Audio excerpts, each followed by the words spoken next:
baad. Ndugu zangu wasikilizaji wapendwa, kabla hatujaanza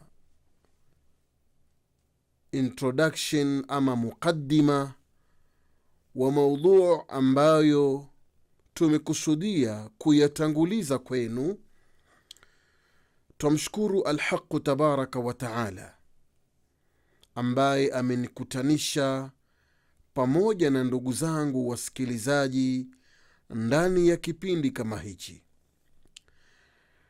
pamoja na kupeleka ziada za rahma kwa mtume wetu Sayyiduna Muhammadun sallallahu alayhi wasallama.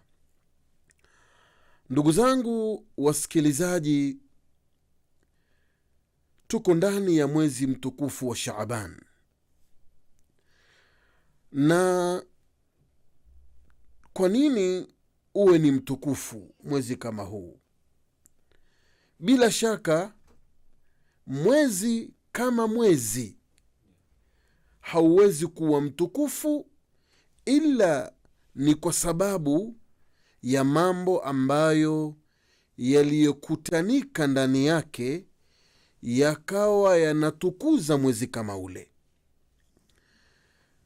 Ndani ya mwezi mtukufu wa Shaabani, ndugu zangu, kuna mengi ambayo tunafaa kuyasoma na kuyachukua kama zoezi kubwa katika maandalizi yetu ya kufika katika mwezi mtukufu wa Ramadhan. Mwezi kama huu, ndugu zangu, mbali ya kuwa ni zoezi la kujiandaa katika mwezi mtukufu wa Ramadhani, pia tunaweza kusema ni mwezi wa Mtume Muhammad alayhi salatu wassalam. Mwezi kama huu ambao tunasema ni mwezi wa Mtume Muhammad alayhi salatu wassalam, kwa sababu ndani yake ndiyo mwezi ambao iliteremka amri ya ummat al-Islam wakithirishe kumswalia Mtume Muhammad alayhi salatu wassalam. Ile aya ambayo mara nyingi tunaisoma katika surat al-Ahzab ndani ya Qur'ani, inna Allaha wa malaikatahu yusalluna ala nabiyyi ya ayuha alladhina amanu sallu alayhi wasallimu taslima. Kila tunapoisoma aya kama hii, tunakumbuka kwamba Mwenyezi Mungu alitangaza msimamo wake katika kumpenda mtumi alayhi salatu wassalam, na ni mapenzi ya hali ya juu ya kutangaza kwamba mimi niliyemuumba Muhammad, mimi niliyemtumiliza Muhammad akawa ni Rasulullah alayhi salatu wassalam, mimi namswalia.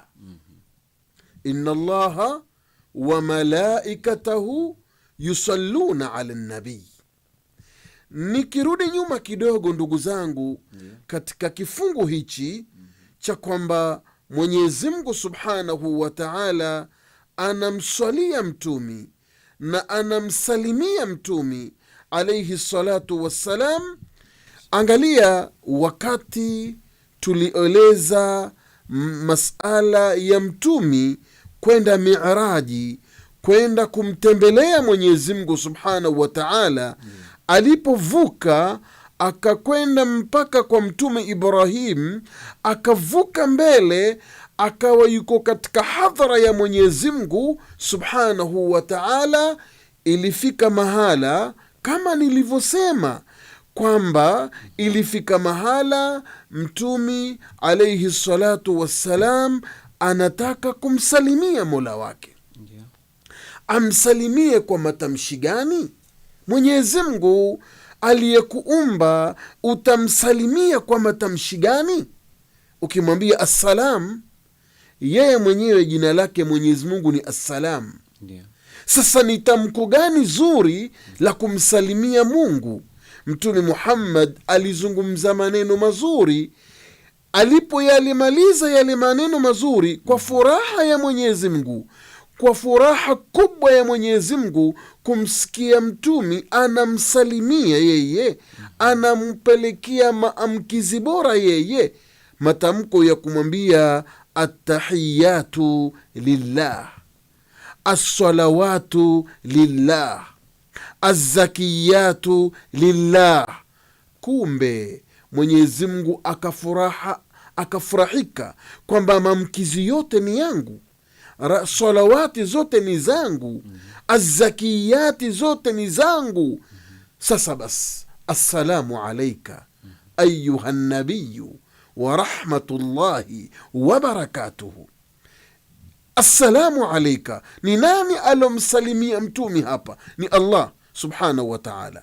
Kwa hivyo kila tunapoisoma hii aya tunajua ya kwamba Mungu alitangaza mapenzi yake kwa mtumi Muhammad alayhi salatu wassalam, kusema kwamba inna Allaha wa malaikatahu, na malaika wake, malaika wote wanamfurahikia mtumi, wanamteremshia rahma mtumi. Wa malaikatahu yusalluna, wanaendelea na wataendelea mpaka siku ya Kiyama.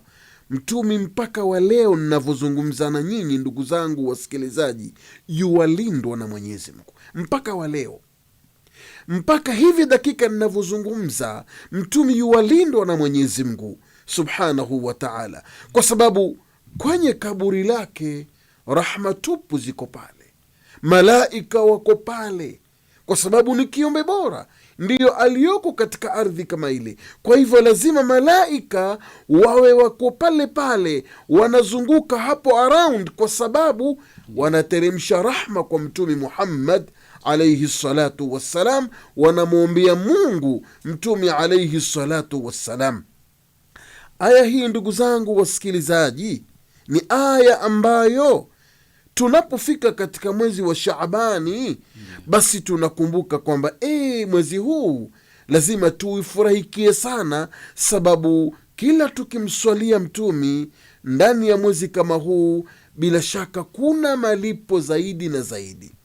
Ndugu zangu wasikilizaji, katika mwezi huu wa Shaabani ni vizuri kuyafahamu yale ambayo yanautujenga sisi kiimani na kuwa na yaqini kwa Mola wetu subhanahu wa ta'ala. Mwenyezi Mungu subhanahu wa ta'ala alipotuamrisha tufanye matendo bora, yale matendo Mwenyezi Mungu huwa anataka kuyaona, na kila tunapofanya jambo kama lile huwa lapelekwa kwa Mungu. Tunajua sisi hatuko peke yetu, hata tukitembea Mwenyezi Mungu ametuwekea walinzi. Kuna malaika, kuna raqib na kuna atid. Kuna yule anaandika mazuri na kuna yule anaandika ambayo si mazuri. Wanatuzunguka mahala kokote tuliko, na wakiona chochote wanapeleka kwa Mwenyezi Mungu subhanahu wa ta'ala. Tukiwa msikitini tunaswali, tunazungukwa na malaika. Malaika kama wale wanachukua zile swala zetu, wanachukua zile dhikri zetu, wanachukua zile istighfari zetu, wanachukua zile yale mazuri yote tunayoyafanya, wanapeleka kwa Mwenyezi Mungu subhanahu wa ta'ala.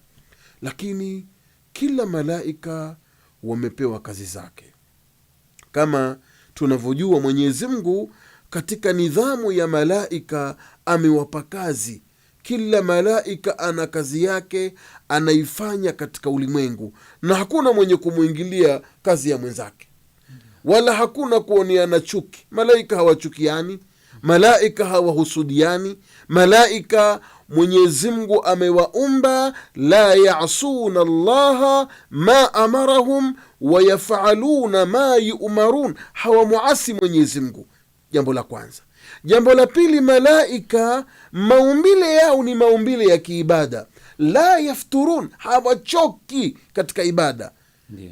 Mtumi alipokuwa amekwenda Mi'raji alipitia nyumba ya Mungu inaitwa Albaitul Ma'mur, au kwa lugha nyingine Alkaaba ya mbinguni. Alipitia Mtumi Albaitul Ma'mur. Kwa nini ikaitwa Albaitul Ma'mur? Kwa sababu inaimarishwa. Inaimarishwa kwa nini? Sio kwa rangi wala sio kwa mataa, ni yenyewe ni nzuri, haina haja ya taa, yenyewe yarembeka, haina haja ya rangi. Yaimarishwa na nini? Almaamuru, kwa sababu almalaika ndio wanaimarisha ile nyumba. Ndani ya hiyo nyumba malaika wanaingia 70,000 kufanya ibada, na wakiondoka hawarudi mpaka siku ya Kiyama, wanaingia wengine daily. Sasa 70,000 kila wakati na hawarudi. Kwani malaika wa Mungu ni wangapi? Ni wengi, mpaka siku ya Kiyama. Kwa hivyo Mwenyezi Mungu amewaumba malaika ni wengi, na maumbile yao ni maumbile ya kiibada, wala hawachoki. Sasa Mwenyezi Mungu katika kazi ya kuwapatia malaika amewapa kazi wengine, kazi yao ni kutembea ardhini. Humu katika ardhi twapishana na malaika sisi, wala hatujielewi. Wewe unakwenda mbio tu kutafuta riziki, kumbe unapishana na malaika. Kuna malaika tunapishana nao, lakini wao kazi zao ni nini? Tunapishana nao sio kwamba wanafanya nini, wanatafuta zile vikao vizuri vizuri. Mtume alayhi salatu wassalam alizungumzia kazi hii ya malaika. Moja katika kazi zao asema, inna lillahi malaikatan sayahin, Mwenyezi Mungu ana malaika ambao ni watembeaji, ambao ni watalii. Yatufuna fi turukati, wanatembea tembea katika mabarabara, na wakitembea katika mabarabara yaltamisuna hilaqa dhikri, wanatafuta vikao vya kumtaja Mungu, vikao vya kumswalia Mtumi, vikao vya kumtaja, kuleta dhikri, vya kumsabih Mwenyezi Mungu. Wanatafuta vikao kama hivi. Wakivipata vikao kama vile, wanatulia, na wakitulia sio kwamba wanaitana, wanaambiana wao kwa wao, jamani uko barabara gani? Niko huku, tuko barabara fulani, njooni huku barabara hii, kuna kikao tumekipata hapa, watu wanamswalia Mtumi, njooni. Wanakuja, na wakifika pale wanainua yale matendo kumpelekea Mungu subhanahu wa ta'ala. Kwa hivyo lolote ambalo kwamba tunalolifanya, ndugu zangu, Mwenyezi Mungu anapelekewa, na kupelekewa Mwenyezi Mungu subhanahu wa ta'ala kuna nyakati maalumu, malaika special ambao wanapeleka matendo yetu kwa Mwenyezi Mungu subhanahu wa ta'ala. Katika kuinuliwa matendo yetu, ndugu zangu, yamegawanyika sampuli mbalimbali.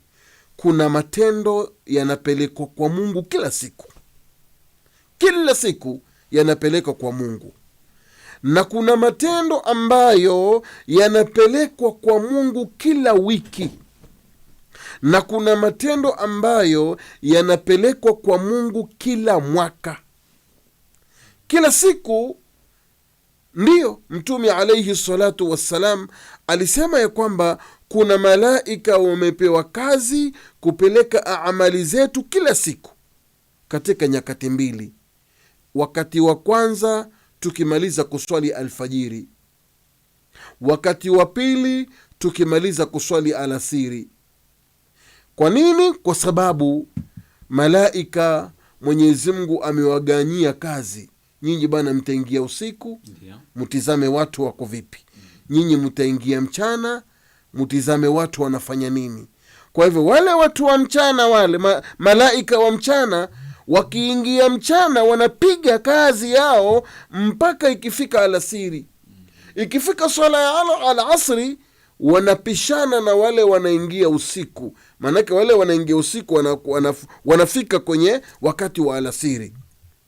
Na ndiyo ulama wakatuambia swala hizi mbili ni swala muhimu sana, ambazo watu wanafaa kukutana, mtu anafaa kuziweka mbele, na ndiyo swala ambazo kwamba ni nzito kwa munafiqun. Swala ya alfajiri kuna wengi wanaikosa, na wanakosa fadhila za kuhudhuriwa ni malaika. Nyingi wanakosa kuswali alasri na wanakosa fadhila ya kuhudhuriwa ni malaika. Ndio unakuta kwamba katika baadhi ya wale ambao kwamba wanaojua hadhi kama hii, wakimaliza kuswali alfajiri wanasalimiana Waislamu ndani ya msikiti, wanamswalia Mtumi kisha wanasalimiana. Huenda mikono ile ya kusalimiana ikashikana na mikono ya malaika. Wewe shekhe, kumbe unafikiri unamsalimia mwenzako, kumbe unamsalimia malaika, kwa sababu umehudhuria swala ya alfajiri kwa jamaa, umehudhuria swala ya alfajiri na swala ya alasiri. Kwa hivyo wanapopishana, wale wa mchana wanapeleka kwa Mungu, wale wa usiku wanapeleka kwa Mungu ikifika tamu yao ya kutoka. Sasa hii ni kila siku, kisha kuna kila wiki siku ya Alhamisi. Siku ya Alhamisi kwa mke Ijumaa, na ndio utakuta ndio Mtumi asema, jamani, hii siku ya Alhamisi hii ni siku nzuri sana. Na hii sababu aloitaja Mtumi ndiyo sababu ambayo ukiitizama katika Shaabani ipo. Hebu tuangalie iko wapi siku ya Alhamisi. Mtumi alituhimiza tujifunze katika kuifunga siku ya Alhamisi. Mtumi aliposema, jamani, Jumatatu mimi siku nilozaliwa, basi hebu itukuzeni siku yangu nilozaliwa. Ndio akaweka sunna ya kuifunga siku ya Alhamisi. Watu waifunge kwa sababu kila mmoja akifunga saa ile matendo yake ya wiki yanainuliwa, yainuliwe katika hali nzuri, yupo katika sifa nzuri, amefunga. Na unajua mtu akifunga ako karibu kwa Mungu, kwa sababu vitu mingi amekata. Mtu akifunga anaogopa kusengenya kama ni msengenyaji. Mtu akifunga anaogopa kusema uongo kama ni mtu ambaye wasema uongo. Mtu akifunga unakuta kuna vitu ambavyo kwamba ni vya kona kona anavihepa, sababu anataka kutengeza ile saumu yake. Kwa hiyo Mtume atuhimiza kuifunga siku hii ni kwamba saa ile malaika wanainua matendo yako ya wiki, wainue ya wewe uko katika sifa nzuri ya kwamba umefunga. Na ndiyo Mtume aliposema katika Shaabani, munajua siri ya mimi kuifunga sana Shaabani, mpaka mke wake alisema, mimi nilikuwa namchunguza sana Mtume sallallahu alaihi wasallam kila inapofika mwezi wa Shaabani. Kila nikimchunguza naona hakuna mwezi ambao alijitokeza Mtume kujitolea kufunga sana kama mwezi wa Shaabani. Alikuwa akifunga sana Mtume, na saa nyingine Mtume tuambiwa alikuwa akifunga Shaabani yote akishikanisha na Ramadhani. Akaulizwa kwa nini, akasema huu mwezi ni mwezi ambao ndio watu wanainuliwa matendo yao ya mwaka kwa Mwenyezi Mungu, faili yako ya mwaka mzima. Kama vile wewe unafunga faili yako Disemba ya kampuni yako ya kazi zako, basi faili yako ya matendo ya mwaka mzima ya inafungwa katika mwezi wa Shaabani. Mtume asema, nataka hili zoezi likiendelea liendelee wakati mimi nipo katika sifa nzuri, nimefunga. Kwa hiyo Mtume akatuambia siku ya Alhamisi pia ni vizuri kuifunga, ili ukiinuliwa matendo yako, zoezi hili likiendelea liendelee wakati wewe umefunga. Hapa Mtume ndio akatuhimiza hikma yake. Kwa hivyo matendo ya wiki ni ya siku ya Alhamisi, na matendo ya mwaka ni mwezi mtukufu wa Shaabani. Ndugu zangu wasikilizaji wapendwa, mwezi wa Shaabani ni mwezi ambao Mtume alisema katika miongoni mwa sababu ambazo mimi nataka kufunga sana, ni mwezi ambao watu wanaghafilika baina ya mwezi mtukufu wa Rajab na mwezi mtukufu wa Ramadhani. Wanamsahau Shaabani kwa sababu wanafikiria Ramadhani karibu. Ndiyo Mtume asema, hapana, kwa nini mnafikiria Ramadhani tu? Huyu Shaabani mnamweka wapi? Shaabani ndugu yake Ramadhani. Hawa watu wawili lazima muweke pamoja. Ndiyo Mtume alayhi salatu wassalam alipoona ile himma ya watu inapofika Shaabani ni kufikiria Ramadhani tu, jamani, Ramadhani karibu, Ramadhani karibu, wakawa watu wanachukulia poa tu, wanachukulia tu rahisi katika mwezi wa Shaabani. Mtume akasema hapana, katika mwezi wa Shaabani munakosa fadhila. Mtume akawa yoifunga katika mwezi wa Shaabani, anafunga sana, anasoma Qur'ani sana, anafunga sana katika mwezi wa Shaabani. Hata kuna baadhi ya ulama wasema kwa ule umuhimu wa Shaabani, basi Mtume alayhi salatu wassalam alipokuwa anafunga sana, tunahimizwa kufanya mingi sana katika Shaabani. Jambo la kwanza ni shahrul qurra, ni mwezi wa usomaji. Usomaji gani? Usomaji wa Qur'ani. Soma sana Qur'ani katika Shaabani. Ikiwa zoezi la kusoma sana Qur'ani katika Shaabani litaendelea, ndugu yangu msikilizaji, basi ulimi wako unapofika Ramadhani utakuwa mwepesi, kwa sababu ndiyo mwezi Qur'ani iliteremka. Kwa hivyo ni shahrul qurra, ni mwezi ambao Waislamu wanafaa wajipotolee sana katika kusoma Qur'ani. Ni mwezi ambao tunafaa kufanya wingi katika istighfar, kutaka istighfar kwa Mwenyezi Mungu subhanahu wa ta'ala. Kwa hivyo Mtume alayhi salatu wassalam alikuwa pia moja katika sababu ya kufunga sana katika mwezi wa Shaabani ni kwamba anaona vile watu wanavyokuwa na mawazo ya kufikiria Ramadhani, wanaipiga teke huu mwezi wa Shaabani. Akawaambia la, Shaabani pia ni mwezi, una fadhila yake, una ubora wake, tuni dharura tuutizame na tuuangalie. Ndugu zangu wasikilizaji, tuna mengi ambayo ya kuyazungumza katika mwezi wa Shaabani, lakini kwa leo tukome hapo. Tuna mengi ambayo tutayakamilisha, ambayo kwamba yatakuja katika mwezi, katika wiki ijayo, na mengi, kwa sababu katika Shaabani pia kuna fadhila kubwa ndani yake ambayo inshallah tutaieleza wiki ijayo. Wassalamu alaikum wa rahmatullahi wa barakatuh. Wa alaikum assalam waka, ambao unaweza kupata fursa ya wewe msikilizaji kuweza kupiga simu kupitia 0727444454 au 073. Halo Iqra FM. Halo. Wa alaikum assalam wa rahmatullahi wa barakatuh. Karibu kwenye kipindi cha Njia ya Kufaulu. Nani unapiga ukiwa wapi? Alhamdulillah. Naona anaweza kutoweka hapo. Kumbuka msikilizaji, nambari za simu 0727444454 au 0738648881 na tutakuwa tukipata ujumbe wako. Na hapa kupitia ujumbe anasema assalamu alaikum wa rahmatullahi wa barakatuh, napongeza kipindi. Wa alaikum assalam wa rahmatullahi wa barakatuh, shukran sana. Alafu nauliza swali nje ya mada. Anasema najua swala ya Ijumaa haina sunna ya kablia, na je, baada ya adhani ya kwanza nikasali sunna sio kablia, nitakuwa niko sawa? Hilo ni swali lake Harun. Nataka utuelekeze hapo,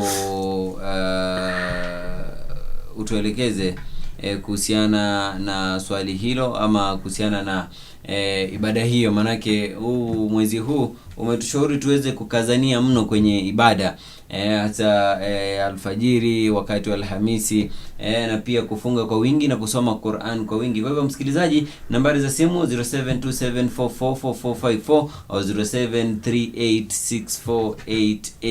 0738648881. Na hapa kupitia ujumbe pia anasema assalamu alaikum. Wa alaikum assalam wa rahmatullahi wa barakatuh. Nauliza, hawa malaika wanaopeleka matendo yetu, je, bado ni wale wa kulia na kushoto? Naam. Ameweza kuuliza, hilo ndilo swali lake kuhusiana na malaika uliowataja ambao wanapeleka matendo yetu na fadhila zetu. Je, hawa ndio bado wale ambao wanaandika matendo yetu kulia na kushoto? Naam Sheikh wangu. Kuna lingine swali? Bado swali lingine. Haya, bismillahirrahmanirrahim. Tuanze na suala la pili. Malaika wa Mwenyezi Mungu ni wengi. Ndio. wale ambao ni wawili, raqibun wa atidi, ni tofauti na wale ambao wanapewa kazi ya kuja kuinua matendo, ni tofauti na wale ambao wanaotembea katika ardhi, kama tulivyosema inna lillahi malaikatan sayahina, ni tofauti. Unajua malaika wa Mungu ni wengi sana sana, hawana idadi, wala sisi binadamu katika ardhi nzima tukikusanyika hatuwezi kuwashinda kwa idadi ya malaika waliovyo, ni wengi sana. Kwa hivyo kuna wale malaika ambao wamewekwa kwamba wao, mtume alipotwambia yataaqabuna fikum malaikatan billaili wa malaikatan binnahar, wanashikiana zamu kwenu nyinyi malaika wa mchana na malaika wa usiku. Ushafahamu kuna wale malaika wa mchana na kuna malaika wa usiku. Kwa hivyo ni malaika ambao kila mmoja amepewa kazi zake, kila mmoja amepewa kazi zake katika kushughulika na kuinua matendo yenu kupeleka kwa Mwenyezi Mungu Subhanahu wa Ta'ala. Naam. Kweli kabisa.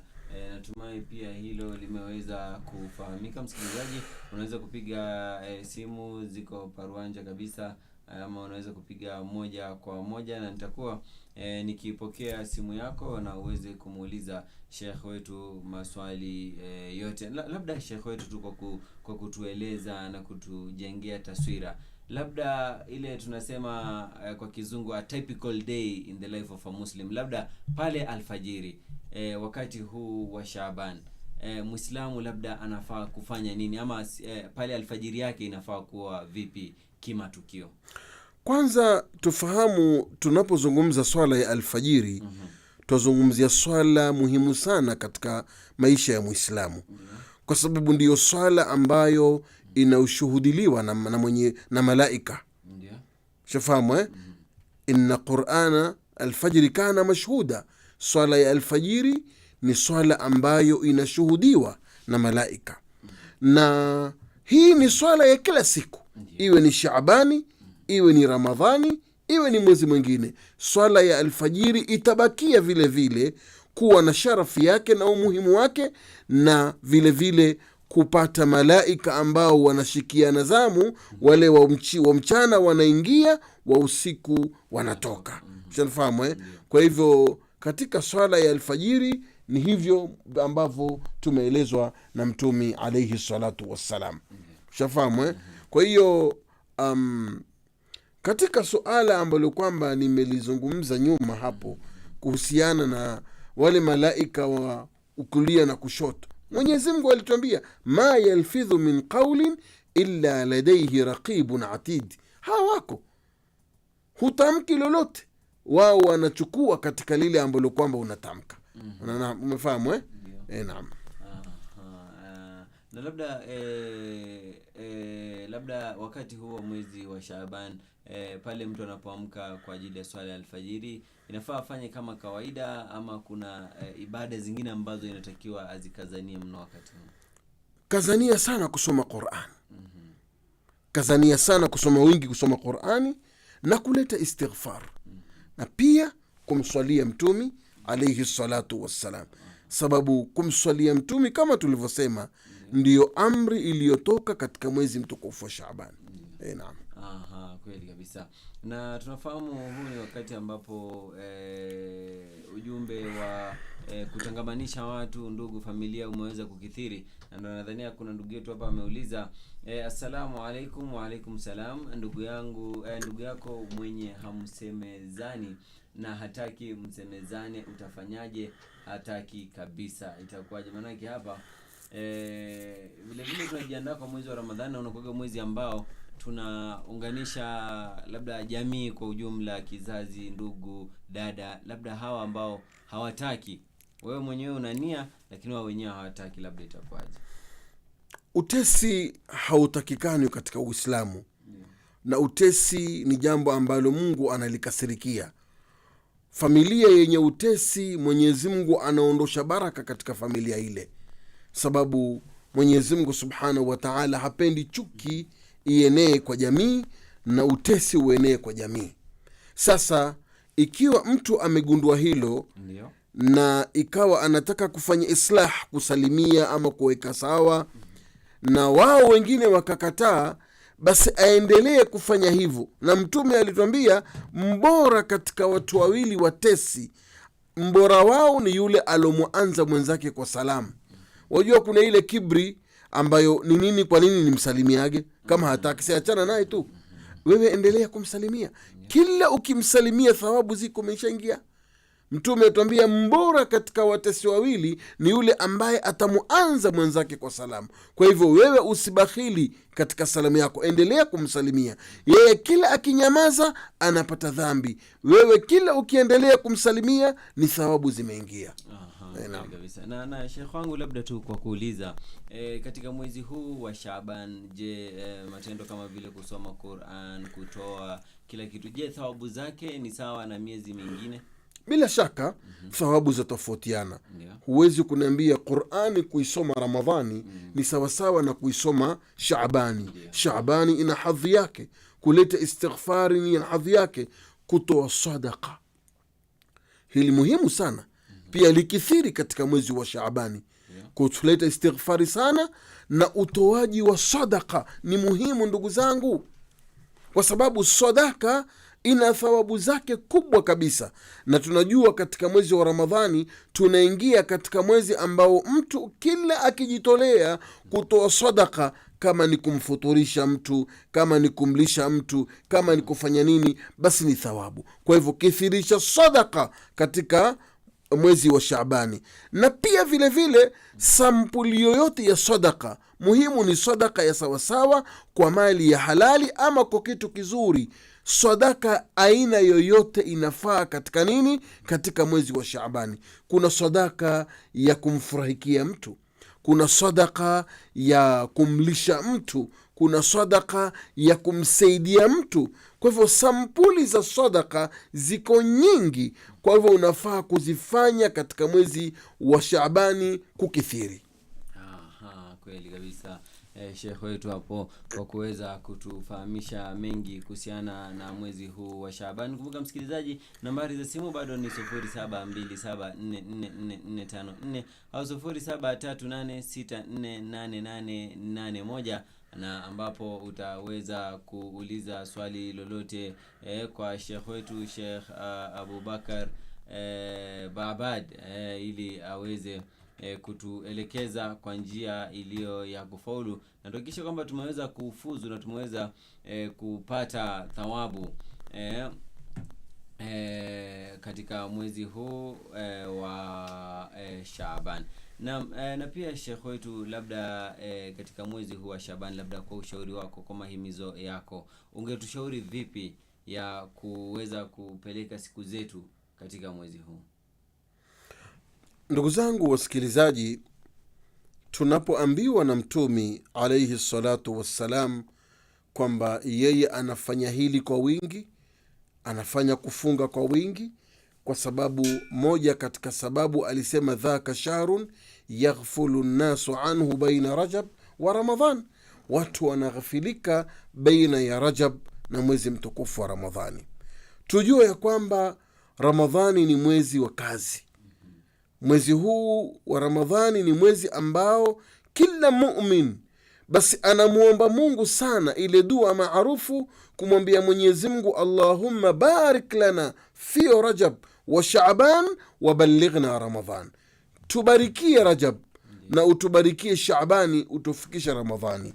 Kwa nini ubarikiwe Shaabani? Kwa sababu Shaabani ndiyo inakupatia nguvu ya kuijua Ramadhani yako itakuwa vipi, na kujua hali zako za Ramadhani itakuwa vipi. Kwa hivyo unakuja mwezi wa kazi, mwezi huu tunafaa kujipanga sawasawa, kwamba kila mmoja anataka abadilike katika Ramadhani. Ramadhani yangu hii isifanani na Ramadhani iliyopita, si kwa sababu ya futari, ni kwa sababu ya matendo, kwa sababu ya amal ambazo kwamba unazitanguliza kwa Mwenyezi Mungu. Kuwa ni mwenye kubadilika katika mwezi mtukufu wa Ramadhani, lakini sasa zoezi lote linaanza katika mwezi wa Shaabani. Kama ni kufunga sana, kama ni kusoma Qur'ani sana, kama ni kuleta istighfari kwa wingi, kama ni kufanya sadaka kwa wingi, ili Ramadhani ikiingia iwe ni zoezi tayari lishaingia katika damu zetu, tutakuwa sisi tunaliendeleza kwa sababu tayari lishaingia katika uzoefu wetu. Na kweli kabisa. Na Sheikh wangu, kwenye siku ama katika miezi mitukufu tunaona kuna hizi kama siku nyeupe ama siku ambazo ni kama maalum ambazo zinakazaniwa. Je, katika mwezi wa Shaaban tuko na siku kama hizi? Siku nyeupe ziko kila mwezi. Kwa sababu ndio siku tarehe 13, 14 na 15. Tarehe 13 ipo kila mwezi, tarehe 14 ipo kila mwezi, ipo katika Ramadhani, ipo katika Shaabani, iko katika miezi mingine. Kwa hivyo katika siku hizi nyeupe tuyafanye yale ambayo Mtume ametuhimiza. Mtu afunge, lakini pia ajikurubisha kwa Mwenyezi Mungu kwa sampuli ya ibada. Kweli kabisa Sheikh wetu hapo, kwa kuweza kutunufaisha kwa maswali yako hayo. Na naona kweli muda umeweza kusogea sana, na tungependa sana kuendelea na mada ya siku ya leo, lakini labda tu kwa kumalizia na kutudukulia kidogo kuhusiana na mwezi huu wa Shaaban, jinsi Sheikh wetu alivyotueleza tuweze kutia bidii, kwa sababu huu ni muda ambao wengi wanaelekeza sana nguvu zao kwenye kujiandaa na Ramadhan. Kwa sababu ndio wakati watu kuweka stock ndani ya nyumba na mambo kama hayo, lakini jinsi Sheikh wetu alivyotueleza tuweze kukithiri katika kufanya ibada. Kupitia ujumbe pia hapa anasema assalamu alaikum Ikra. Wa alaikum assalam wa barakatuh. Ni Suleiman Omito kutoka Dhika. Karibu sana Suleiman Omito. Ni wakati gani mtu anafaa kuinuka kuswali wakati wa kukim swala? Maana wengi huamka pamoja na Bilal. Swali la ujumla. Ni uzuri mtu wakati swala inakimiwa asubiri mpaka yule muadhini aseme qad qamatis sala. Ni vizuri, lakini pia itakuwa hakuna makosa lau akianza kukimu tayari mkajipanga ili kwa ajili ya kusimama, kwa sababu saa nyingine unakuta Waislamu ni wengi wako msikitini. Sasa ukianza kubakia basi huwa inaleta ile dhiki, inaleta zahma, inaleta msongomano. Kwa hivyo ni vizuri kabisa kusubiri mpaka kad qamati sala, na wewe usimame katika katika safu kuswali. Lakini kama ukisimama kabla ya swala ya kukimiwa, yani kabla hajafika kad qamati sala, tayari ukaushasmama, pia itakuwa ni vizuri. Kweli kabisa. Na pia hapa kupitia ujumbe, assalamu alaikum, my name is Abdul Aziz from Isli. Mashallah, Allah awazidishie nyote kwa studio. Amin. Pia nawe aweze kukuzidishia na zaidi. Na pia Sheikh wetu, katika mwezi huu wa Shaaban kuna usiku wa nisful Shaaban. Labda usiku huu ni usiku upi? Manake hili ni kuna watu wanataja tu alafu wanaacha, labda kwa kutuelezea na kuelezea pia wasikilizaji wa Iqra FM na pia wao kujiandaa kwa ajili ya usiku wa nisful Shaaban. Usiku wa nusu ya Shaabani ni usiku wa kuamkia tarehe 15, ambayo ni tarehe 14 kuamkia 15, ndio msiku wa nusu ya Shaabani. Kwanza usiku huu ni katika ayyamul bidh, ni katika siku nyeupe. Ni katika siku gani? Siku nyeupe. Kwa hivyo ipo haja ya kuifunga, jambo la kwanza. Jambo la pili, usiku huu ni usiku mzuri sana, usiku wa nusu Shaabani. Tumefundishwa kusoma dua, kumuomba Mungu subhanahu wa ta'ala, na kuna ikhlas kwa Mwenyezi Mungu subhanahu wa ta'ala, kwa sababu ndio usiku bora, usiku mtukufu. Lakini insha Allahu ta'ala tutayazungumzia kipindi kijacho masala kama haya. Kweli kabisa, manake ni utajo ambao ambao umekuwa ukikithiri sana wakati huu wa Shaaban. Na pia kuna watu ambao wangependa kujua labda mwezi huu wa Shaaban wanaweza kuboresha aje uhusiano wao na Allah Subhanahu wa Ta'ala, uhusiano wao na jamii kwa ujumla, labda kwa ujumla wake. Kwanza uhusiano wa Muislamu na jamii ni uhusiano wa kufanya islah. Jambo muhimu sana. Islah Mwenyezi Mungu amelitaja sana kwamba haiwezekani watu kukaa na utesi, lazima kupatikane islah baina ya Waislamu. Na kwa nini basi? Kwa sababu hutakikani unaingia katika Ramadhani na Ramadhani yako unaianza kwa chuki, unaianza kwa kutofautiana, unaianza katika mambo mingi. Lazima uanze Ramadhani yako katika hali mzuri. Watu wako katika shahru taa, mwezi wa taa, mwezi wa ibada. Wewe umeingia tu na huko una utesi na uko katika maasiya ya kukosana na watu na kukiana chuki na watu, itakuwa si vizuri. Kwa hivyo kitu cha kwanza cha kukifanya katika Shaabani kuweka islah pamoja na watu, kuweka islah. Angalia katika familia, musuluhishane, ili mwezi wa Ramadhani ni mwezi wa taa na uingie katika taa nzuri. Unanielewa? Kisha jambo lingine, wewe mwenyewe uhusiano wako na Mwenyezi Mungu Subhanahu wa Ta'ala, uhusiano wako na Mungu, kwa sababu unaingia katika mwezi mtukufu wa Ramadhani. Maandalizi yanafaa kufanywa katika mwezi wa Rajab na Shaabani. Maandalizi yanafaa kufanywa. Hatukusudii maandalizi ya tumbo na chakula, lakini maandalizi ambayo yanakufanya ukuwe tayari katika kuingia katika taa. Tunajua Ramadhani ni masiku ambayo Mwenyezi Mungu amejaza taa nyingi ndani yake. Hakupewa sheitani nafasi ya kumharibia taa Muislamu katika Ramadhani. Kwa hivyo kila wakati umejazwa katika taa.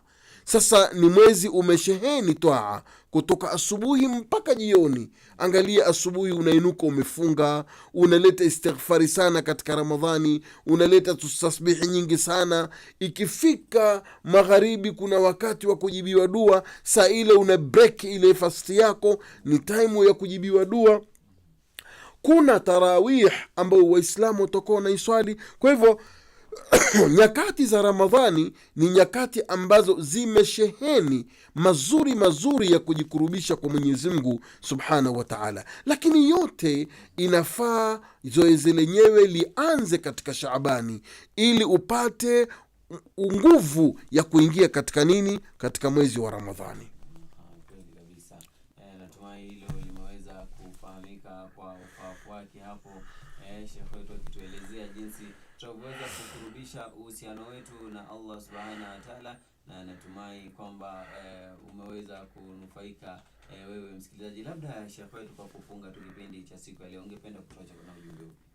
Ndugu zangu Waislamu, na waacha na ujumbe ya kwamba mwezi wa Shaabani ni mwezi wa kuutukuza sana, kwa sababu ikiwa Mtume ameyafanya yote na akawa anataka kutofautisha baina ya Rajab na Ramadhani, akawa anahimiza mambo kufanywa katika Shaabani, ni kuonyesha jambo hili la kupuuza mambo ya Shaabani lilianza zamani.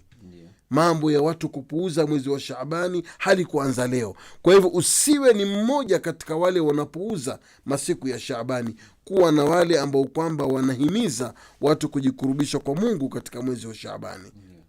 Na bila kuwasahau wale utangulia mbele ya haki.